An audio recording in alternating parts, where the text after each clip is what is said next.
Praise the lord. హల్లెలూయా. దేవుని యొక్క పరిశుద్ధ నామమునకు వచ్చిన మీ అందరికీ వందనాలు తెలుపుకుంటూ దేవుని యొక్క పరిశుద్ధ గ్రంథంలో నుంచి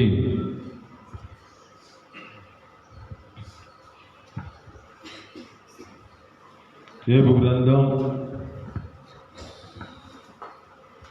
8వ అధ్యాయము 5వ వచనం మనం చదువుకుందాం. యోబు గ్రంథం 8వ అధ్యాయము 5వ వచనం మనం చదువుకుందాం. నీవు జాగ్రత్తగా దేవునిని ఎతికిన ఎడల ఆ సర్వశక్తిని యొక్క దేవునిని బ్రతిమాలుకొనిన ఎడల నీవు పవిత్రుడవై యథార్థవంతుడవై ఉండిన ఎడల నిశ్చయముగా ఆయన నీ యందు శ్రద్ధ నిలిపి నీ నీతికి తగునట్లుగా నివాస స్థలము వర్ధిల్ల చేయును. ఆమేన్. హల్లెలూయా. ఇక్కడ అంటున్న మాటలు బట్టి మనం చాలా జాగ్రత్తగా గమనిస్తే, నీవు జాగ్రత్తగా దేవునిని ఎతికిన ఎడలా ఆ సర్వశక్తిని యొక్క దేవునిని నువ్వు బ్రతిమాలుకొనిన ఎడలా నీవు నీతితోనూ నీ పవిత్రతతోనూ యథార్థతతోనూ నువ్వు ఉండిన ఎడలా ఆయన నీ యందు శ్రద్ధ నిలుపుతాడు. ఆమేన్. హల్లెలూయా. హుషారుగా హల్లెలూయా. ఒక మాట జ్ఞాపకం చేసుకుంటే, ఒక వ్యక్తి తన జీవితంలో ఆ ప్రభు అయిన యేసుక్రీస్తు ఎవరని ఆయనని చూడగోరి ఆయనని వెతుకుతూ ఉన్నాడు. ఇక్కడ అంటున్న మాట, నీవు జాగ్రత్తగా దేవునిని ఎతికిన ఎడలా. లూకాసు సువార్త 19వ అధ్యాయము 1వ వచనం కాడ నుంచి చదువుకుంటే,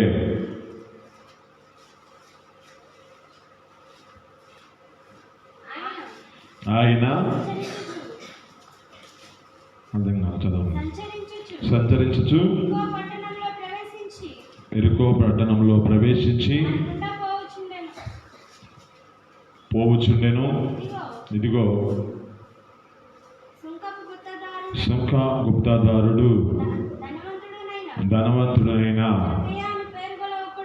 జక్కయ్య అనే పేరు కలిగిన ఒకడు యేసు ఎవరు అని చూడగోరెను గాని పొట్టివాడైనందున జనులు గుంపు కూడుట ఉండుతుందని బట్టి చూడలేకపోయాను. అయితే ఆ యొక్క వ్యక్తి ఒక మేడి చెట్టు చూసి ఆ చెట్టు మీదకి ఎక్కి ఉన్నాడు. ఇక్కడ అంటున్న మాటలు బట్టి మనకు జ్ఞాపకం చేసుకుంటే, నీవు జాగ్రత్తగా దేవుడిని ఎతికిన ఎడలా ఆ సర్వశక్తిని యొక్క దేవుని నీవు బ్రతిమాలుకొనిన ఎడలా, ఇక్కడ ఈ యొక్క వ్యక్తి జీవితంలో ఏ స్థితిలో నడిపించబడ్డాడంటే, దేవునిని ఎతుకుతూ ఉన్నాడు. ఆయన ఎవరో, ఆయన ఎట్టివాడో అని వెతుకుతూ ఉన్నాడు. ఈ యొక్క వ్యక్తి ఏ స్థితిలో నడిపించబడిన వ్యక్తి అంటే, సుంకపు గుప్తాదారి. అంటే ఇతడు పన్నులు వసూలు చేస్తూ ఉన్న వ్యక్తిగా కనబడుతూ ఉన్నాడు ఈ సుంకము. అయితే ఈ వ్యక్తి ఏ స్థితిలో నడిపించబడ్డాడంటే, ఇతడు అన్యాయముగా సంపాదిస్తున్న వ్యక్తి. అతని దగ్గర న్యాయమే లేదు. కానీ ఇక్కడ అంటున్న మాట బట్టి జ్ఞాపకం చేసుకుంటే, దేవుణ్ణి జాగ్రత్తగా ఎతికిన ఎడలా, అక్కడ అంటున్న మాట, ఇతడు పొట్టివాడై ఉన్నందున వారి జన సమూహములో యేసును చూడలేని పరిస్థితి కనబడుతుంది. ఆ ప్రభు అయిన యేసుక్రీస్తు పలానా ప్రాంతానికి వెళ్తున్నాడని తెలుసుకొని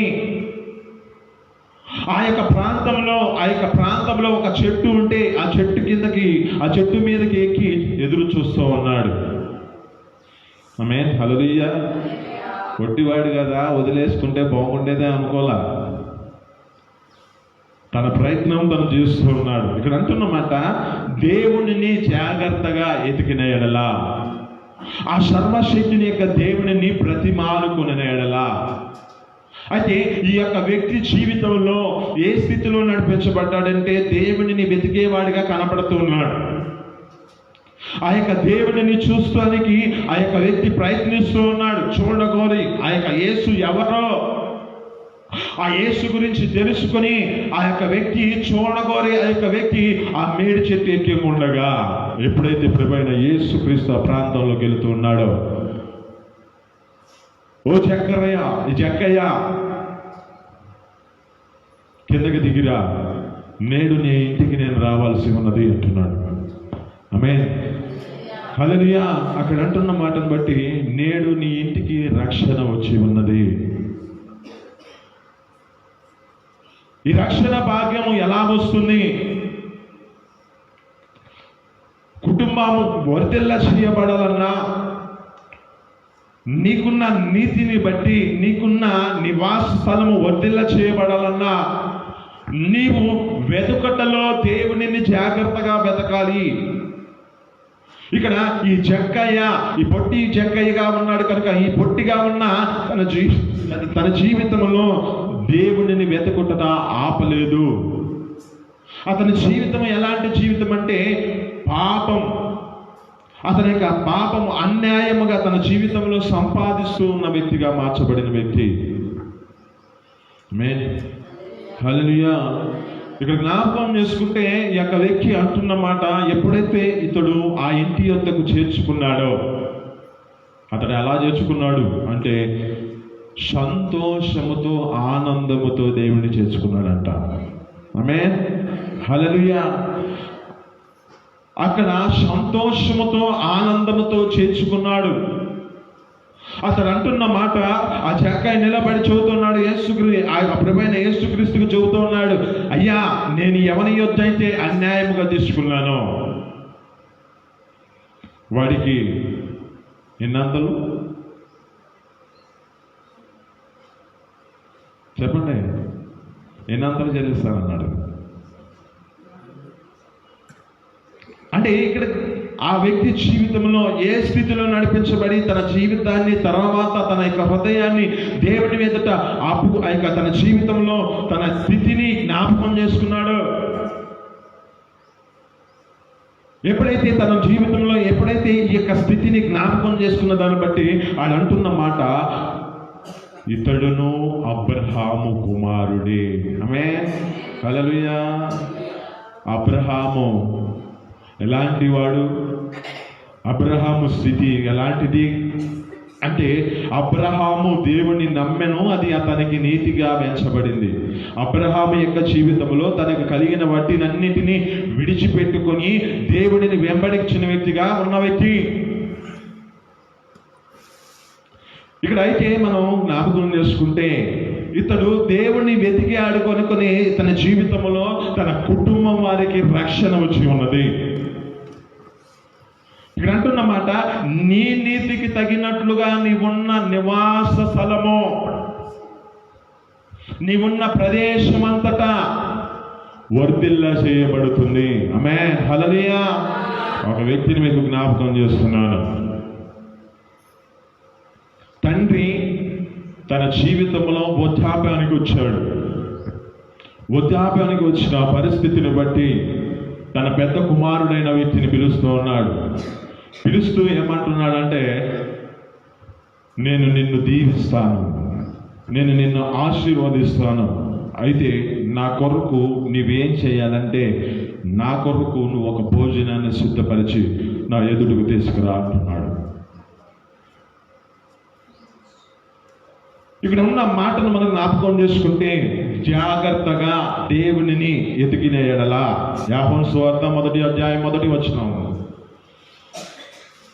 యోహాను సువార్త 1వ అధ్యాయం 1వ వచనం. ఆదియందు వాక్యముండెను, వాక్యము దేవుని యొద్ద ఉండెను, వాక్యము దేవుడై ఉండెను. ఆమేన్, హల్లెలూయా. ఇక్కడ అంటున్న మాట బట్టి మనం జ్ఞాపకం చేసుకుంటే, నీవు జాగ్రత్తగా దేవునిని ఎతికిన ఎడలా, అంటే ఈ వాక్యమై ఉన్న దేవుడిని, ఈ దేవుడై ఉన్న ఈ వాక్యమును, అంటే ఈ వాక్యమును మనం జాగ్రత్తగా వెతుక్కుంటే, ఈ వాక్యానుసారంగా మన జీవితాలు నడిపించబడితే మనకున్న ఆ నివాస స్థలము వర్ధిల్ల చేయబడుతుంది. ఆమేన్, హల్లెలూయా. అంటే ఇక్కడ ఏ స్థితిలో నడిపించబడుతున్నామో, ఇక్కడ తండ్రి ఉద్దేశం ఏమిటి అంటే, తండ్రి ఉద్దేశము ఆశీర్వదించాలని ఆలోచన. అయితే ఇక్కడ ఏం చేయబడాలి అంటే, ఈ వాక్యానుసారంగా తన హృదయాన్ని జాగ్రత్తగా గైకొంటే మంచిది. ఆమేన్. అర్థమవుతున్న వాళ్ళు హల్లెలూయా చెప్పండి. అర్థం కావట్లేదు అన్న వాళ్ళు హల్లెలూయా చెప్పండి. చిన్నగా అర్థమవుతుంది కానీ నిదానంగా చెబుతున్నాను నేను. ఇంతకుముందు స్పీడ్ వెళ్ళిపోయామండి, దేవుడు ఎందుకు మరి కొంచెం స్లో చేశాడు, అందరిని కలుపుకొని బాగుండడానికేమో. ఆమేన్, హల్లెలూయా. ఇక్కడ ఉంటున్న మాటను బట్టి జాగ్రత్తగా దేవుడిని ఎతికిన ఎడల, అంటే ఈ వాక్యమై ఉన్న దేవుడు, ఈ దేవుడైన వాక్యము, ఈ యొక్క జాగ్రత్తగా ఈ వాక్యమును మనం ఎతికిన ఎడల, అక్కడ కుమారుడైన ఈ యొక్క ఇస్సాకు తన యొక్క కుమారుడికి చెబుతూ ఉన్నాడు, ఏశావుకి ఏమని చెబుతున్నాడంటే, నీవు వెళ్ళి నా కొరకు ఒక భోజనాన్ని సిద్ధపరచు, ఆ భోజనాన్ని నా ఎదురుకు తీసుకొచ్చి నాకు ఇస్తే నేను దానిని తిని నిన్ను ఆశీర్వదిస్తాను. ఆమేన్, హల్లెలూయా. ఇక్కడ ఉన్నది ఏం మాట ఉంది అంటే, తన జీవితంలో అతనితో మాట్లాడుతున్నాడు, అతనితో ఒక వాక్కు వెళుతూ ఉంది. ఇది మనం నీతో మాట్లాడుతున్న మాటను బట్టి కూడా నీవు జాగ్రత్తగా ఈ దేవుని యొక్క వాక్యమును నువ్వు గైకొంటే, జాగ్రత్తగా ఆ దేవుని నువ్వు బ్రతిమాలుకుంటే, జాగ్రత్తగా నీవు పవిత్రుడివై నీ జీవితంలో యథార్థవంతుడివై ఉండిన ఎడల ఆయన నీ యందు శ్రద్ధ నిలపాలని ఆలోచన కలిగి ఉన్నాడు. ఆమేన్, హల్లెలూయా. ఆయన నీకు యందు శ్రద్ధ నిలపాలంటే మొదటిగా నీ జీవితంలో ఏం చేయబడాలంటే, ఆయన నీకు చెప్పింది చేయాలి. ఇక్కడ ఈ యొక్క కుమారుడికి చెప్పిన మాట ప్రకారం ఆ యొక్క వ్యక్తి వెళ్ళాడు. గాని హెబ్రీయులకు రాసిన పత్రిక 12వ అధ్యాయము 16-17 వచనాలు మనం చదువుకుందాం. హెబ్రీయులకు రాసిన పత్రిక, ఒక పూట కూటి కొరకు తన యొక్క జ్యేష్ఠత్వపు హక్కును అమ్మివేసిన ఏశావు వంటి భ్రష్టుడైనను వ్యభిచారి అయినను ఉండునేమో అని జాగ్రత్తగా చూచుకోండి. ఆమేన్, హల్లెలూయా. ఇతడు భ్రష్టుడుగా మార్చబడిన వ్యక్తి, ఇతడు ఒక వ్యభిచారిగా ఉన్న వ్యక్తి. అంటే లోక సంబంధముగా తన జీవితాన్ని నడిపించుకుంటూ తండ్రి ఆజ్ఞ ఇచ్చిన తండ్రి ఆజ్ఞను విడిచిపెట్టి తిరుగుతున్న పరిస్థితి అది.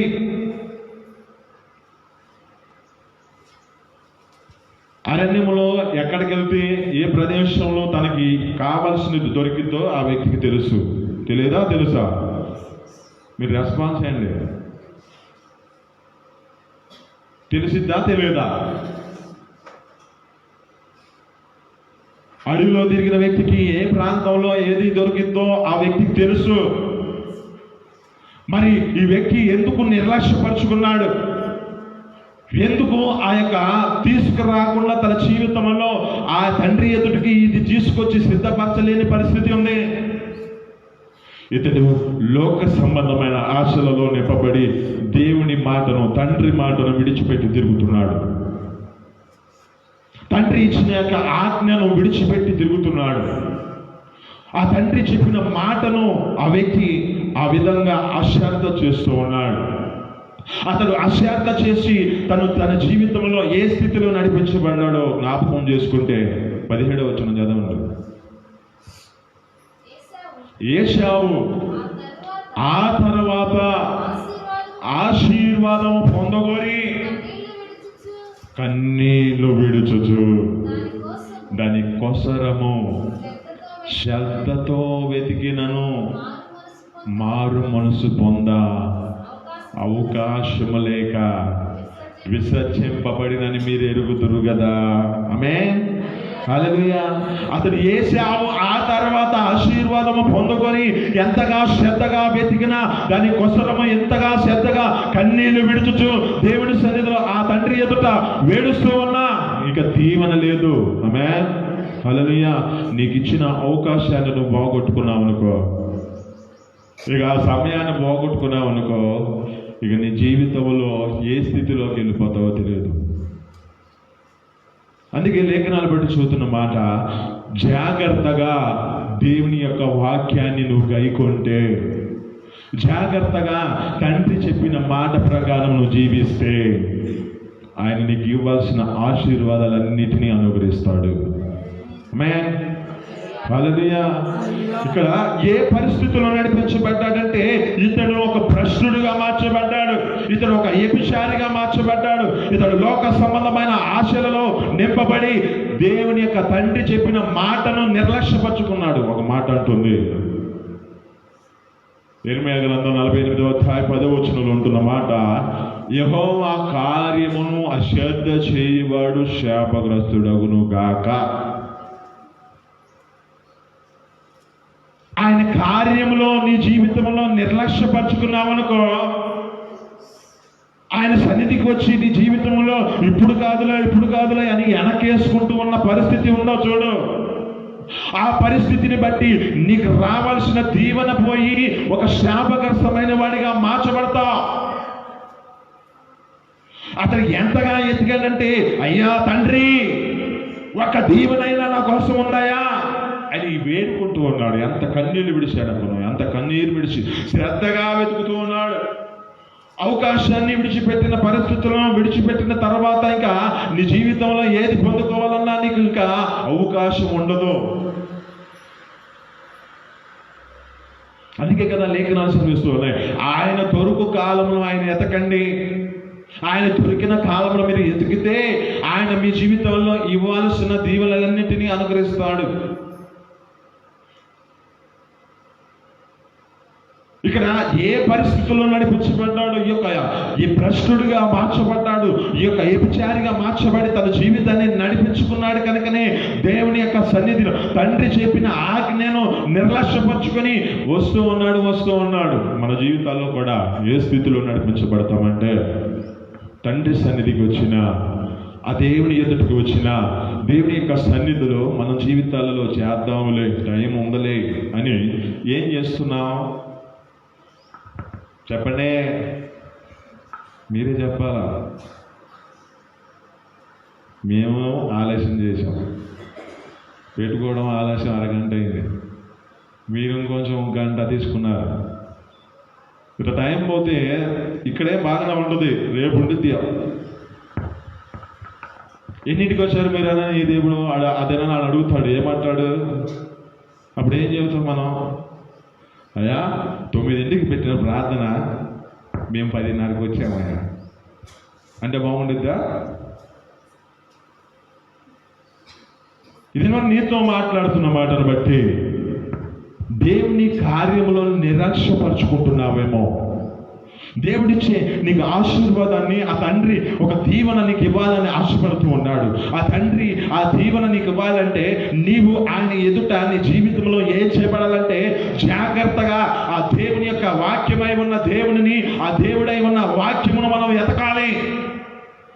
ఈ వాక్యము మన హృదయాలలో నింపుకుంటేనే ఆ క్రియ మన జీవితాల్లో జరిగించబడుతుంది.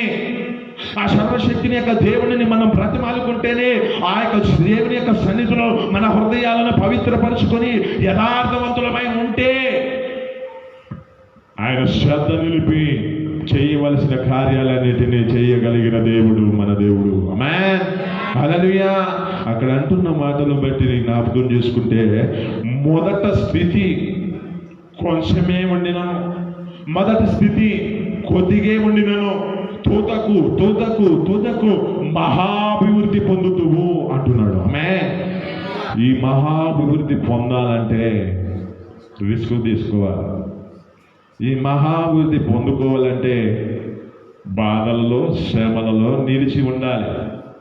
నీకు ఎక్కడికో వెళ్ళొద్దు, ఏబు గ్రంథంలోనే ఉందాం. ఎందుకంటే ఈ ఏబు గ్రంథంలో ఉన్న వ్యక్తి, ఈ యొక్క వ్యక్తి ఎవరు? యోబు గారే. ఇతని జీవితం ఎలాంటిది? మొదటి స్థితి ఆశీర్వాదం ఉంది. మొదటి స్థితి తన జీవితంలో దీవెనలు ఉన్నాయి. అయితే ఇవి యొక్క స్థితి నుంచి తన జీవితంలో నడిపించబడుతున్న పరిస్థితుల్లో ఎలాంటి శ్రమలు ఉన్నాయి? ఎలా నడిపించబడ్డాడు అంటే ఇతని జీవితంలో తనకు కలిగినవన్నీ కోల్పోతున్న పరిస్థితి కనబడుతుంది. తనకు కలిగిన భార్య, తనకు కలిగిన స్నేహితులు, తనకు కలిగిన వారందరూ విడిచిపెట్టారు. విడిచిపెట్టిన తన పరిస్థితి ఎలాంటిది అంటే దేవుని ఎదుట తన జీవితాన్ని జాగ్రత్తగానే కాపాడుకుంటున్నాడు. ఆమేన్, హల్లెలూయా. 19వ అధ్యాయం 25వ వచనం ఉంటది. ఏమంటాడంటే, నా విమోచకుడు సజీవుడు. ఆయన ఒకసారి భూమి మీద వచ్చి నిలుస్తాడు, నేను ఎలుగుతాను. ఆయన భూమి మీద ఉంటాడు, వచ్చి చూస్తాడు. నా మట్టుకు నేను చూస్తాను, నా కన్నులారా చూస్తాను, నా మట్టుకే చూస్తాను, మరి ఎవరు కాదంటున్నాడు. ఆ నిరీక్షణ ఎలాంటిది అంటే తన జీవితంలో తన స్థితిని బట్టి దేవుని ఎదుట నిలబడుతూ నడిపించబడుతున్నాడు. ఈ విధమైన స్థితిలో నడిపించబడ్డాడు. తన జీవితంలో ఎన్నో హేళన పరిస్థితులు, తన స్నేహితుల ద్వారా, తనకు కలిగిన భార్య ద్వారా, తనకున్న పరిస్థితి, తన శరీరమే పరిస్థితి అంతా తన జీవితంలో తారుమారైపోయిన పరిస్థితి. ఆ మొదటి ఉన్న మాటలలో ఏమంటాడంటే, యోబు ఊజు దేశమందు ఒక యోబు అనే ఒక భక్తుడు ఉన్నాడు. ఆ భక్తుడు ఏ విధంగా ఉన్నాడంటే న్యాయవంతుడు, యథార్థవంతుడు, దేవుని యందు భయభక్తులు కలిగి చెడుతనాన్ని అసహించుకున్నవాడే. మరి ఇతని పరిస్థితి ఏంది? ఇలా అయింది. ఇతని జీవితం ఏంది? ఇలా ఉంది. ఇక్కడ అంటున్నమాట, నీవు జాగ్రత్తగా దేవుడిని ఎతికి, ఆ సర్వశక్తిని యొక్క దేవుడిని నువ్వు ప్రతిమాలుకొని నీ హృదయంలో పవిత్రతతోను యథార్థతతోను నిలబడాలి. ఆమేన్, హల్లెలూయా. ఇతని వంటి యథార్థవంతుడు ఎవరున్నారు? ఉన్నది ఉన్నట్లు చెప్పుకుంటున్నాడు. చేసినప్పుడు బాగానే మేలు అనిపించావు కదా, మరి కీడు వచ్చినప్పుడు అనుభవించొద్దా అంటున్నాడు. ఆమేన్, హల్లెలూయా. మన జీవితాల్లో ఏ పరిస్థితిలోకి వెళ్తాము? శ్రమ పెట్టబడ్డప్పుడు, ఆశీర్వదించినప్పుడు బాగానే ఆశీర్వదించాడు దేవుడు మమ్మల్ని అంటాడు. అదే శ్రమ వచ్చిందనుకో, దేవుడు లేడు అనే పరిస్థితి ఉంటుంది. కానీ ఇతని జీవితంలో ఏ శ్రమలలో ఉన్నా, ఏ బాధలలో ఉన్నా, ఏ జీవితం కలిగి ఉన్నా, దేవుని ఎదుట తన జీవితాన్ని జాగ్రత్తగా యథార్థ హృదయముతో దేవుని ఎదుట తన జీవితాన్ని కనుక్కున్నాడు. అతను అంటాడు ఒక మాట, నా కన్నులతో ఒక నిబంధన చేసుకున్నాను. యోబు గ్రంథం 33వ అధ్యాయంలో అంటాడు మాట, అతని కన్నుల ద్వారా నిబంధన చేసుకున్నాడంట. ఎందుకంటే ఈ కన్నులు మనుషుల జీవితాల్లో ఏం చేస్తున్నాయంటే కోరికని చెలరేగిస్తూ ఉంటాయి. అందుకే కదా ఒక మాట అంటాడు, మొదటి యోహాను సువార్త 2వ అధ్యాయము 16వ వచనం చదువుకుందాం. మొదటి యోహాను పత్రిక, లోకములో ఉన్నదంతయు అనగా శరీర ఆశ, నేత్ర ఆశ, జీవపు డంబము, ఇవి తండ్రి వలన పుట్టినవి కావు. ఇవి లోక సంబంధమైనవి. లోకమును దాని ఆశలు గతించిపోవచ్చున్నవి, కానీ దేవుని యొక్క చిత్తమును జరిగించు వాడు నిరంతరము నిలుచును. ఆమేన్, హల్లెలూయా. ఇక్కడ జ్ఞాపకం చేసుకుంటే దేవుని యొక్క చిత్తములో తన జీవితాన్ని జరిగించుకుంటూ ఉన్నాడు కనుకనే, దేవుని ఎదుట తన హృదయాన్ని దేవుని ఎదుట కుమ్మరించుకుంటున్నాడు కనుకనే, దేవుని ఎదుట తన జీవితంలో ఏ పరిస్థితుల్లో ఉన్నా ఆ లోక సంబంధమైన ఆశలలో నింపబడకుండా తన శరీరంతో తన యొక్క జీవితంలో ఒక కన్నులతో నిబంధన చేసుకుంటున్నాడు. నా కన్నులను నేను నిబంధన చేసుకుంటానా? ఈ కన్నులు మనుషుల జీవితాల్లో లోకములో ఉన్నదంతయు శరీరాశ, నేత్రాశ, జీవపు డంబం, ఇవి మనిషిని ఏం చేస్తున్నాయంటే ఇవి తండ్రి వద్దకు నడిపించలేని స్థితిలోకి తీసుకెళ్తున్నాయి. ఇవి తండ్రి వలన పుట్టినవి కావంటుంది. ఇవి లోక సంబంధమైనవి కనుకనే ఇవి లోక సంబంధంలో తమ జీవితాల్లో ఏ పరిస్థితుల్లోకి వెళ్తున్నారంటే ఇక్కడ అంటున్నమాట, లోకము దానిలో ఉన్న ప్రతిదీ అంతమయ్యే పరిస్థితి ఉంది. ఆమేన్, హల్లెలూయా. అంటే లోకము దాని యొక్క ఆశలు గతించిపోతున్నాయి. కానీ ఎవడైతే దేవుని యొక్క చిత్తమును జరిగిస్తూ ఉన్నాడో, ఎవడైతే దేవుని యొక్క చిత్తాన్ని తెలుసుకొని తన యొక్క జీవితాన్ని కాపాడుకుంటూ ఆ జాగ్రత్తగా దేవుని ఎదుగుతూ తన యొక్క హృదయాన్ని పవిత్రతోను యథార్థ హృదయముతో జీవిస్తున్నాడో వాడు నిరంతరం నిలిచి ఉంటాడు. ఆమేన్. ఈ లోకంలో ద్వేషించవచ్చు.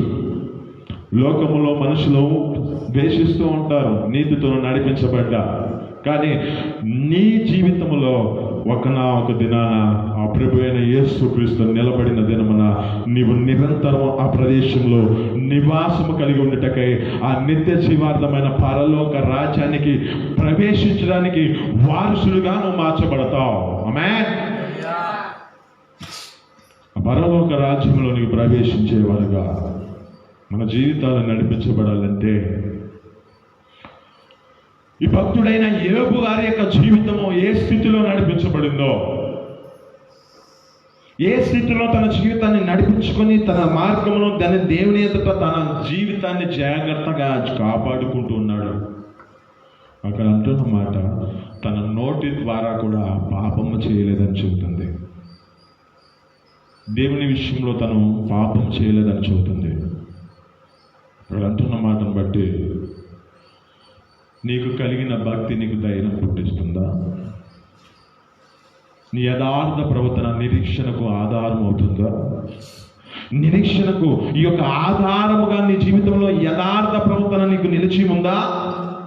యథార్థ ప్రవర్తన నీ జీవితంలో నీ స్థితిని బట్టి ఒక దినాన ఆ నిత్య జీవార్థమైన పరలోక రాజ్యానికి ప్రవేశిస్తానని నిరీక్షణ నీకు ఉందా? అంత భక్తి కలిగా నీ జీవితంలో, ఈ భక్తితో నీ జీవితంలో ఒక ధైర్యంతో నింపబడుతున్నావా? తండ్రి ఎంతగా ప్రేమించి తన ద్వితీయ కుమారుడైన ప్రభువైన యేసుక్రీస్తుని మన కొరకు పంపించాడు. ఆ ప్రభువైన యేసుక్రీస్తు ఎంతగా తన జీవితంలో మన కొరకు అంత త్యాగం చేశాడు. ఎందుకు ఆ యొక్క స్థితి, నడిపించబడిన స్థితి ఎందుకని అంతగా మన జీవితాలు నడిపించబడాలని దేవుని యొక్క ఉద్దేశం కలిగి ఉండి అతడు అంతగా ఈ లోకంలోనికి వచ్చి మన జీవితాలను నడిపించుకుంటున్నాడు. మరి ఈ తండ్రి ఒక కుమారుడైన ప్రభువైన యేసుక్రీస్తుని ఎంతగా ప్రేమించి ఆ ద్వితీయ ఆ కుమారుని మన కొరకు పంపించి ఆ ప్రేమించిన కుమారుని ఎంతగా శిక్షించి తన జీవితంలో ఎంతగా తన జీవితంలో శ్రమ పెట్టబడిన తర్వాత కూడా తన జీవితంలో పొందుకున్నాడంటే ఒక గొప్ప అధికారాన్ని పొందుకున్నాడు.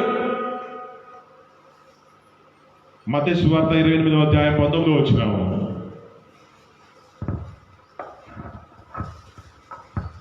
మత్తయి సువార్త 28వ అధ్యాయం 19వ వచనం. కాబట్టి మీరు వెళ్ళి సమస్త జనుల 18వ వచనం. అయితే యేసు వారి యొద్దకు వచ్చి పరలోకమందు భూమి మీద నాకు సర్వ అధికారము ఇయ్యబడి ఉన్నది. ఆమేన్, హల్లెలూయా. ఈ అధికారాన్ని ఎలా పొందుకున్నాడు? ఈ అధికారాన్ని ఎలా పొందుకున్నాడంటే ఒక మనిషి రూపముగా పుట్టాడు లోకంలో. మనిషి ఏ విధంగా నడిపించబడతాడో, మనిషి యొక్క కోరికల శరీరం ఎలా నడిపించబడుతుందో అదే స్థితిలో మనిషి రూపంలో పుట్టినవాడు ప్రభువైన యేసుక్రీస్తు. ఇలా పుట్టినవాడు ఏం చేయబడ్డాడంటే తన జీవితంలో ఏ స్థితిలో నడిపించబడితే, ఏ మార్గంలో నడిపించబడితే ఆ మనిషి ఒక గొప్ప ఆశీర్వాదాన్ని పొందుకుంటాడో అదే స్థితిలో ప్రభువైన యేసుక్రీస్తు మన కొరకు ఆ మార్గాన్ని చూపించాడు. అందుకే అంటుంది మొదటి పేతురు రాసిన పత్రిక 2వ అధ్యాయం 21వ వచనం అంటాడు, క్రీస్తు కూడా మీ కొరకు బాధపడి తన అడుగు చాడల యందు నడుచుకున్నట్లు పాదిరి ఉంచిపోయాడు. ఆమేన్, హల్లెలూయా. మాదిరి పాదిరి రెండు చేశాడు దేవుడు. ప్రభువైన యేసుక్రీస్తు మన కొరకు ఎంతగా మాదిరి ఉంచిపోయాడు. ఆయన ఉంచిన మాదిరి నీకోసం ఎందుకంటే నీ జీవితంలో కూడా అదే స్థితిలో నడిపించబడితే నీకు ఇక నీ మార్గంలో నీవున్న నివాస స్థలాన్ని వర్ధెల చేయాలని ఆశ కలిగిన దేవుడు నీ ద్వారా దేవుని యొక్క సన్నిధిలో నీకున్న ప్రాంతాన్ని, నీకున్న ప్రదేశాన్ని, నీకున్న సంతతిని, నీకున్న కుటుంబాలందరినీ దేవుడు నేను రక్షించడానికి నేను ఎన్నుకున్నాడు కదా. ఆయన నివాసం పైనంటే ఆ పరలోకంలో అధికారాన్ని పొందుకున్నాడు. ఆయన నివాసం భూమి మీద ఉంటే భూమి మీద కూడా అధికారాన్ని పొందుకున్నాడు. ఎలా పొందుకున్నాడంటే ఆయన నడిచిన నీతి, ఆయన నిలబెట్టుకున్న పవిత్రత, ఆయన నడిచిన యథార్థత, ఆయన నడిపించబడ్డాడు కనుకనే ఇప్పుడు అంటున్న మాట ఎంతగా తన జీవితంలో అధికారాన్ని పొందుకొని దేవుని ఎదుట ఆ యొక్క వ్యక్తి ఆ శిష్యుల ఎదుట చెబుతూ ఉన్నాడు, నాకు పరలోకమందు భూమి మీద నాకు సర్వ అధికారం ఇవ్వబడింది. మీరు ఇప్పుడు వెళ్ళి కాబట్టి మీరు ఇప్పుడు వెళ్ళి సమస్త ప్రజలందరినీ నాకు శిష్యులుగా చేయబడినట్లుగా నేను మీకు ఏ సంగతులను బోధించానో, నేను మీకు ఏ సంగతులను ప్రకటన చేశానో, ఏ సంగతులను బట్టి మీకు ఆజ్ఞ ఇచ్చానో అదే సన్నిధిలో మీ జీవితాల్లో కూడా ఆ తండ్రి యొక్క కుమారుని యొక్క పరిశుద్ధాత్మ యొక్క నామములో వారికి బాప్టిజం ఇచ్చొచ్చు అనేక మందిని నా వైపుకు తిప్పండి. ఆమేన్, హల్లెలూయా. మరి మార్గంలో మన జీవితాల్లో ఇప్పుడు మనమే శ్రద్ధగా ఎతకపోతే, ఆ దేవుని యొక్క వాక్యాన్ని మనమే శ్రద్ధగా నిలుపుకోలేకపోతే,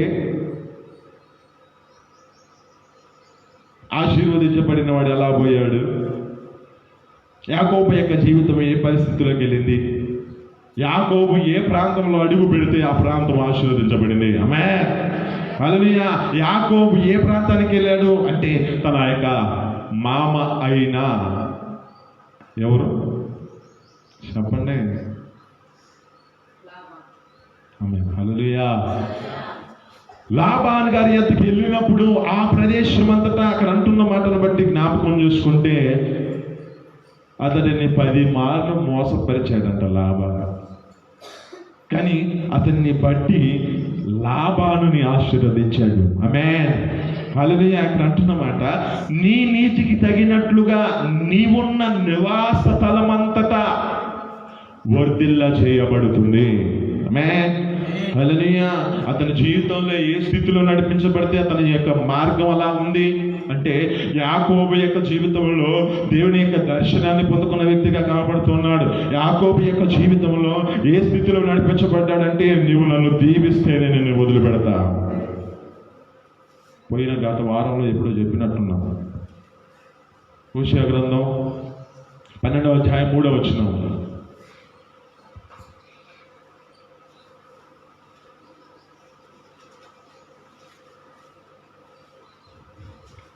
హోషేయ గ్రంథం చదవండి. యాకోబు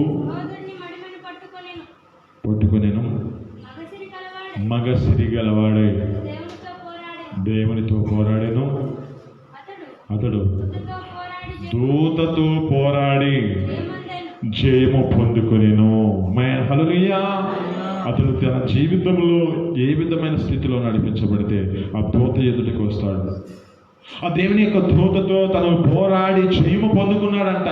ఆశీర్వదిస్తేనే నిన్ను వదిలిపెడతానాయా, ఆశీర్వదిస్తేనే నిన్ను విడిచిపెడతానాయా అని చెప్పి ఇక్కడ అంటున్న మాటను బట్టి ఏమంటుంది? సర్వశక్తిని దేవుని నువ్వు ప్రతిమాలుకుంటే, ఆ సర్వశక్తిని యొక్క దేవునిలో నీ జీవితంలో నడిపించబడుతున్న నీ స్థితిని బట్టి ఆ దేవుని నువ్వు ప్రతిమాలుకుంటే, ఇతని జీవితంలో ఏ స్థితిలో నడిపించబడ్డాడంటే జాగ్రత్తగా దేవుని ఎతికిన, అంటే జాగ్రత్తగా తన తండ్రి ఏ మాట చెప్పాడో తనకు తెలియకపోయినా తన జీవితంలో తనకు కలిగిన తల్లి చెబుతున్న మాటల ప్రకారం అతను ఒక భోజనాన్ని సిద్ధపరిచిన దాన్ని బట్టి ఆ భోజనం తీసుకెళ్లి తన యొక్క తండ్రికి పెట్టి ఆ తండ్రి తిన్న తర్వాత ఎప్పుడు ఆశీర్వదించాడు? ఎవరిని? యాకోబుని.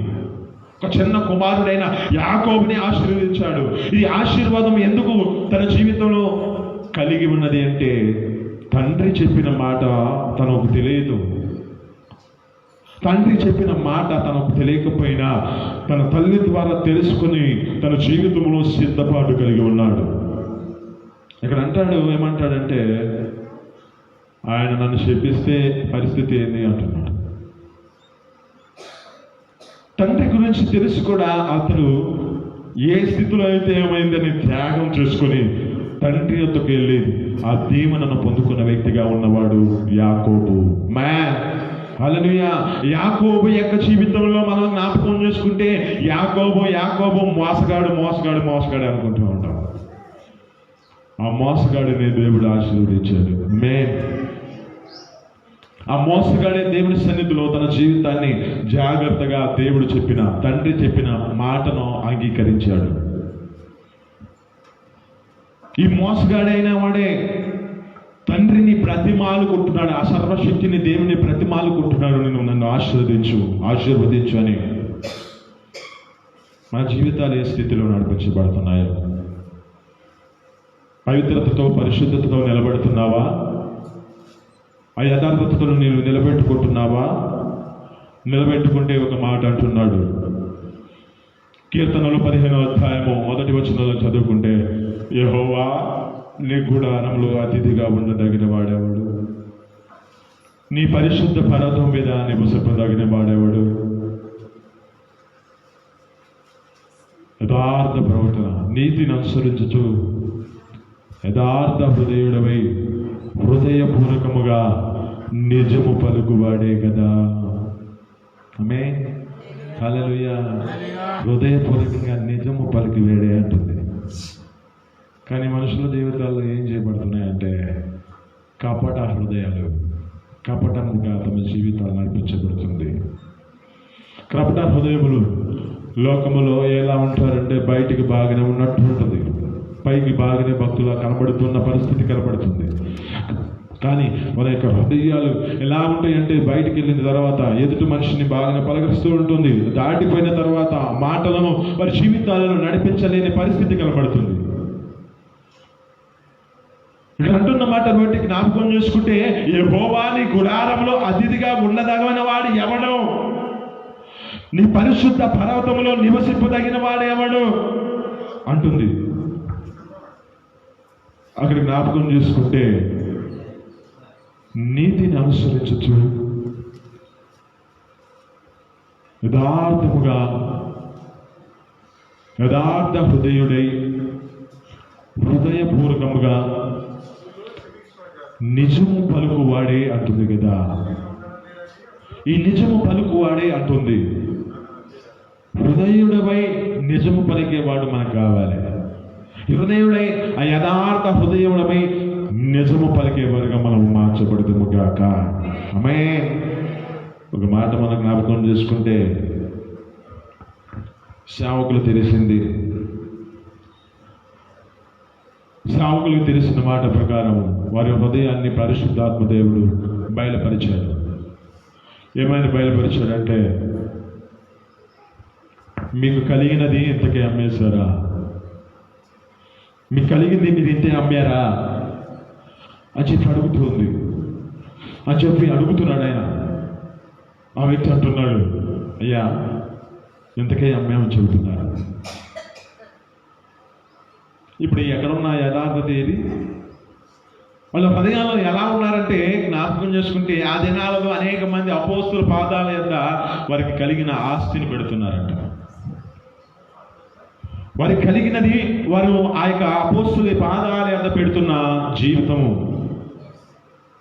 అయితే వీరు కూడా తమ హృదయాల్లో అదే అనుకుంటూ పాదాల యొద్ద పెట్టాలని ఆలోచన కలిగి నడిపించబడుతున్న వ్యక్తులే. అంటే దేవుని యొక్క సన్నిధిలో తమ జీవితాలు అప్పగించుకోవాలని ఆలోచన చేత నడిపించబడుతున్న వ్యక్తులే.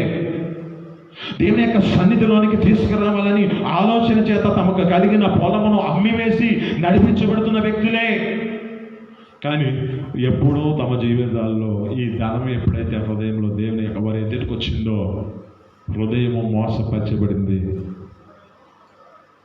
అక్కడ అంటాడు, పరిశుద్ధ ఆత్మను మీరు ఎందుకు మోసపరుస్తున్నారు? సాతాను మిమ్మల్ని ఎందుకు ప్రేరేపిస్తుంది? మనం జ్ఞాపకం చేసుకుంటే, అబద్ధికులుగా మార్చబడిన వారి జీవితాల్లో ఏడుంటుందంటే 2వ మరణము ప్రకటన గ్రంథంలో ఉంటుంది. ఒక మాట చదువుకుందాం.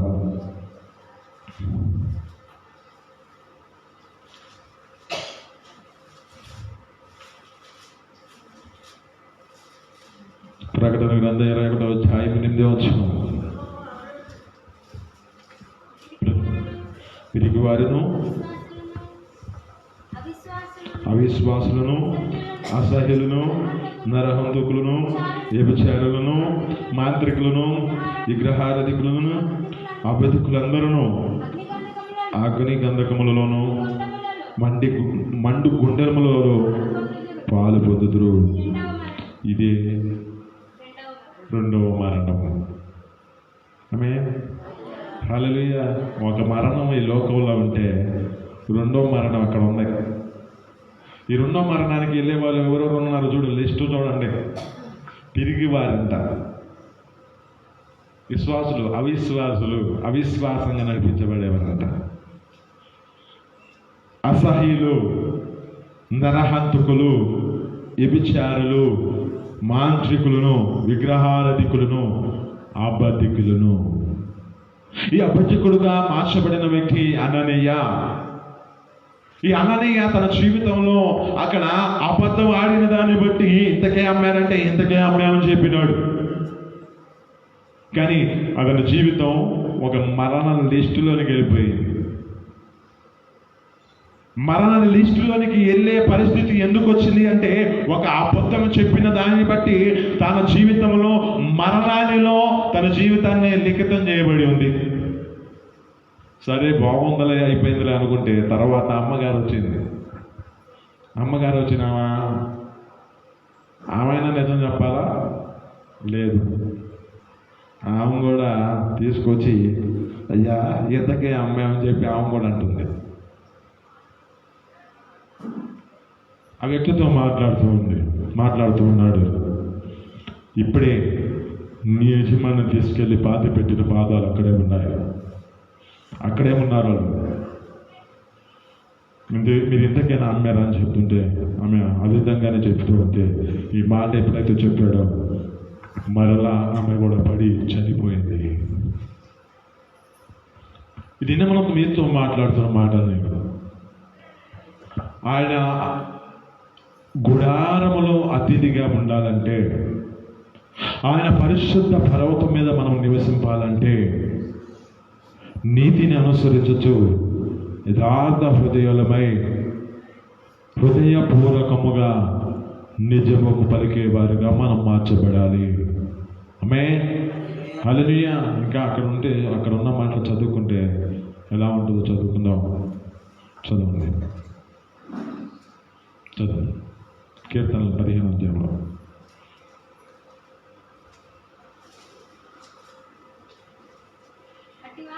అటివాడు నేలకముతో కొండెములాడంట, తన చెలికానికి కీడు చేయడంట, తన పొరుగు వాని మీద నింద మోపడంట, తన దృష్టికి నీచకుడు అసహ్యుడిగా కనబడతాడంట. యెహోవా యందు భయభక్తులు కలిగి ఉన్న వారందరినీ సన్మానిస్తాడంట. అతడు ప్రమాణము చేయగా నష్టము కలిగిన మాట తప్పడు. ఆమేన్. హల్లెలూయా. అతడు ప్రమాణం చేస్తే అంట ఏ పరిస్థితిలో ఏది చేశాడో దానిని ఏమాత్రం విడిచిపెట్టకుండా నష్టము కలిగిన ఆ పనిని జరిగిస్తాడంట. అతని దృష్టికి నీచుడు అసహ్యుడు అంట. తన నాలుకతో కొండెమలాడాడంట. తన జీవితంలో తన స్థితిని ఏ స్థితిలో ఉన్నాడంటే యెహోవా యందు భయభక్తులు కలిగిన వారిని సన్మానిస్తాడంట. మనకుందా సన్మానం? భక్తులుగా పిలువబడుతున్న మన జీవితాలలో దేవుని యందు భయభక్తులు కలిగిన వారిని మనం సన్మానిస్తున్నామా లేక ద్వేషించుకుంటూ ఉన్నామా? సన్మానించే వ్యక్తులుగా మన జీవితాలు నడిపించబడాలి. దేవుని ఎదుటికి మనం వచ్చి ఉన్నాం. ఈ దేవుని ఎదుట మన జీవితాలలో మన యొక్క స్థితిని బట్టి, ఆ దేవుని యందు భయభక్తులు కలిగి నడిపించబడుతున్న స్థితిని బట్టి ఏ జీవితాన్ని మనం కలిగి ఉన్నామో ఒకసారి జ్ఞాపకం చేసుకుందాం. ఇక్కడ అంటున్న మాటను బట్టి నీవు జాగ్రత్తగా దేవుడిని ఎతికిన ఎడలా, నీవు ఆ సర్వశక్తిని యొక్క దేవుని నిన్ను బ్రతిమాలుకుని ఎడలా, నీవు పవిత్రుడివై యథార్థవంతుడివై ఉండిన ఎడలా నీ యందు శ్రద్ధ నిలిపి నీ నీతికి తగినట్లుగా నీ నివాస స్థలము వర్ధెల్లా చేస్తానంటున్నాడు. మొదట అప్పుడు నీకు నీ స్థితి కొంచెమే ఉండినను తుదకు నువ్వు మహాభివృద్ధి పొందుదువు అంటున్నాడు. ఈ మాటలు బట్టి మీ జీవితాల్లో ఏ స్థితిలో నడిపించబడ్డారో, ఏ సేవ వల్ల మీ జీవితం ఉన్నదో, లేక యాకోబు వల్ల మీ జీవితం ఉన్నదో జ్ఞాపకం చేసుకోండి. ఏబు భక్తుడును మనకి జ్ఞాపకం చేశాడు. ఏబు భక్తుడి యొక్క జీవితంలో చివరి మాట ఒకసారి చదువుకుంటే ముగిసుకుందాం. అక్కడ అంటున్న మాటను బట్టి 42వ అధ్యాయంలో 12వ వచనం అంటాడు, మొదట ఆశీర్వాదించిన దానికంట మరి అధికముగా ఆశీర్వదించబడ్డాడు ఏబు గారు. అంటే ఇక్కడ అంటున్నమాట, మొదటి స్థితిలో కొంచెమే ఉంది, తుదకు నీవు మహాభివృద్ధి పొందుదువు అంటున్నాడు. అంటే ఈ చివరి వచనాలకు వచ్చేసరికి అతడు జీవితంలో ఒక మహాభివృద్ధి పొందడానికి కారణమైన వ్యక్తిగా కనపడుతున్నాడు ఏబు గారు. ఆమేన్. ఈ మాటలు మీ వెనుకలో దీవించి ఫలించును గాక.